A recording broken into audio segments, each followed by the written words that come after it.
I'm sure quite a lot of you have seen this picture. It's from the NATO summit. You can see the leaders greeting each other, they are talking to one another, sounding really social. Except one. One leader is standing alone, seemingly lost, seemingly ignored. Now, that's, of course, Ukraine's President Zelensky in his by now trademark olive green outfit. Zelensky attended the NATO summit in Lithuania. What he was hoping to take back with him was an invite for NATO membership, much like what happened at the NATO summit in Madrid last year, where the alliance invited Sweden and Finland to become members. But did Zelensky get an invite? We reaffirmed that Ukraine will become a member of NATO and agreed to remove the requirement for a membership action plan. This would change Ukraine's membership path from a two-step process to a one-step process. We also made clear that we will issue an invitation for Ukraine to join NATO when allies agree and conditions are met. This is a strong package for Ukraine and a clear path towards its membership in NATO. In its communique too, NATO said Ukraine's future is in NATO. But the question that I'm sure Zelensky was asking, what about its present though? And how far away in that future is it the period that NATO is actually referring to? The alliance had no clear answer to that. And that's why Zelensky called the situation absurd. Now, okay, you could say that that photograph was just a moment. It was just somebody taking a picture at a particular point. But this entire question of a NATO invite, I'll tell you why Zelensky said that was absurd. It's because NATO has an open door policy, which means any European country can apply for membership. The alliance began with just 12 members. Today, there are 31 countries. Sweden is the 32nd member. Hashtag Ukraine NATO 33 is what Kyiv was championing. But clearly, NATO members wanted to buy more time. But they made up for the damn squib by promising more arms to Ukraine. After nearly a year and a half of Russia's forces committing terrible atrocities, including crimes against humanity, the people of Ukraine remain unbroken. Ukraine remains independent. It remains free. And the United States has built a coalition of more than 50 nations to make sure Ukraine defends itself both now and is able to do it in the future as well. I mean that. Our commitment to Ukraine will not weaken. We will stand for liberty and freedom today, tomorrow, and for as long as it takes. But was that enough for Ukraine? It's not like Kyiv is frankly really spoiled for choice, and Zelensky ended his trip to Lithuania on a positive note. At least he sounded positive. What did we get from the summit? In the end, we got, I think, a big positive. We really got unity and the leaders supported Ukraine. It was unambiguous that Ukraine will be in NATO. Speaking of when it will be, I am confident of the support from the leaders. From the speeches of each of the leaders today at our NATO-Ukraine meeting, we have received strong support from dozens of countries. The big question, of course, now is what is it that came between Ukraine and its NATO dreams to actually become a NATO member? Well, for one thing, Ukraine needs to meet certain criteria. Ukraine needs to demonstrate a commitment to democracy, to individual liberty, and to support for the rule of law. There also needs to be, in fact, there must be unanimous consensus. In other words, approval from all NATO member countries is required, and Ukraine right now falls short. On Tuesday, the leaders said in their communique summarizing the summit's conclusions that Ukraine can join when allies agree and when conditions are met. Let's face it, Ukraine as a country is infamous for corruption. But the real hurdle on the way to Ukraine's NATO membership may be something completely different. It may be in this particular article of the treaty.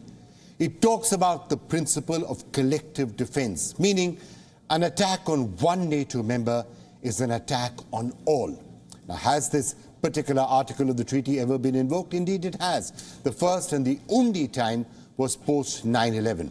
That's when NATO forces invaded Afghanistan because of the attack on 9/11 in the United States. Now, why is this relevant? Because if Ukraine was to join NATO right now, then this article would be invoked again. All 31 members of NATO would have to go to war with Russia. Now, that obviously is what Ukraine wants, all 31 countries going to war with Russia. But is it going to be really contributing to Europe's stability to have World War III, or is it going to end up doing just the opposite? Two NATO countries want World War III. All of NATO going to war right now with Russia. Well, clearly not. And that, frankly, is the real reason why Ukraine is being asked to wait. Well, let me now put this question to Joachim Bitterlich, who's the former German ambassador to NATO. He's also former German ambassador, he's former European diplomatic and security advisor to German Chancellor Helmut Kohl. Thank you so much for joining us, Herr Bitterlich. I'm sure you've been watching what's been happening at NATO, and that rather forlorn picture of Zelensky standing there. I know it was just a photo, probably clicked at a particular moment. He may well, though, have been hoping for formal membership to NATO. But that could have meant World War III, right? Yes, and therefore I think the answer, especially by the Americans and the Germans, had been extremely clear from the outset of the summit. No membership now, because this could have meant the so-called Article 5 of a NATO treaty, but you have to be in solidarity with any member state threatened. And therefore, NATO membership will occur only once the war is over. So let's just try and understand the implication of that. Are there any countries in NATO at all right now who you think would say, oh, let's get Ukraine in and let's actually go to war with Russia over Ukraine? Or is that something which, I mean, there's almost a consensus that nobody wants it? I think there have been a certain number of member states, especially those on the Eastern Front, the Baltic states and Poland, who would have been ready to deepen this relationship now. Not only delivering arms, not only delivering equipment, not only helping them, but assisting them further. But the great majority of member states of NATO have been refusing, let's say, to raise this risk of, let's say, of a World War III. So essentially what NATO is telling Ukraine, and told Ukraine at the summit as well, is that, look, we're going to help you, we're going to give you arms, we're going to support you, but we are not going to go to Russia on your behalf. So at some point you've got to start thinking about peace talks and a negotiated settlement. Would that be a fair summary? Exactly. Because NATO wants to keep the door open to a negotiation, to a negotiated ceasefire and peace between Ukraine and Russia. And therefore, you can't let's say, exclude this through the entry of Ukraine into NATO. Right. And therefore, and do you think there's any chance at all that Ukraine is ready now to start talks with Russia, or do you think, see this war? When we were last speaking, you said it's going to last for years. You know, who knows how long it'll last for? Is that still your assessment? Well, I'm still not convinced for the moment that both sides, that the Ukrainians and the Russians, are ready to enter into, let's say, ceasefire and peace negotiations. Right. I think the Russians are waiting more for this offensive on the Ukrainian side, on the Eastern Front, yes.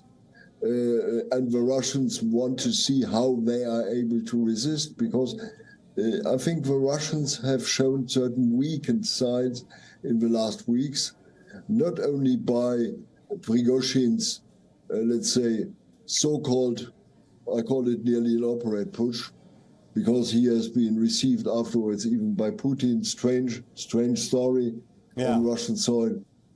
But I don't see the Russians ready now to enter into ceasefire negotiations, nor the Ukrainians. Right. What was helpful there were the Indian side, the African side, and some others trying to push for a ceasefire, pushing for negotiations on the end of this war. I think it's slowly time. Right. Well, let me just quickly, before I allow you to get your advanced reaction to my next story, which is, of course, Prime Minister Modi's visit to France and the sort of a reception that France seems to be giving him, all those new defense deals that are being done, a close strategic embrace between France and India. How is the rest of Europe seeing this? Well, we are beginning all together, not only France, but Germany, and others, to take India more seriously than in the past. Okay, so this is new. So you're saying it's not just France, you're saying even Germany and other countries are now saying India needs to be taken a lot more seriously and relations need to be elevated. But this presupposes at the same time, let's call it, a more active role of India in world politics. Not only just a neutral one, but a more proactive role in world politics. And this could mean, let's say, I remember debates, for example, with Indian colleagues of you, when I was asking for an Indian part in, let's say, in a peace guarantee on Ukraine, including United Nations Blue Helmet soldiers from India. I had two reactions from the Indian side. One, this is not our affair. This is not our aim. We don't want to be present in Europe. And my answer was, well, dear friends, if you want to be one of these, let's say, decisive parts of this new world coming up, please, and of a new role of Asia, you have to be more proactive. This includes for me that India should be able or ready to become, let's say, a guarantee power for peace in Ukraine. Right. Well, I guess Ukraine has got other issues, the Russia connection and all, same as what NATO was displaying. But it's not that India hasn't sent peacekeepers in other parts of the world. And I think your basic point is correct that as India rises as a great power, it will have to take on, it will and probably want to also take on greater responsibilities across the planet. Thank you so much. All right. Thank you so much, Ed Bitalik. Great to talk to you. Always a pleasure to talk with you. Thank you. Thank you so much. Thank you so much for being with us.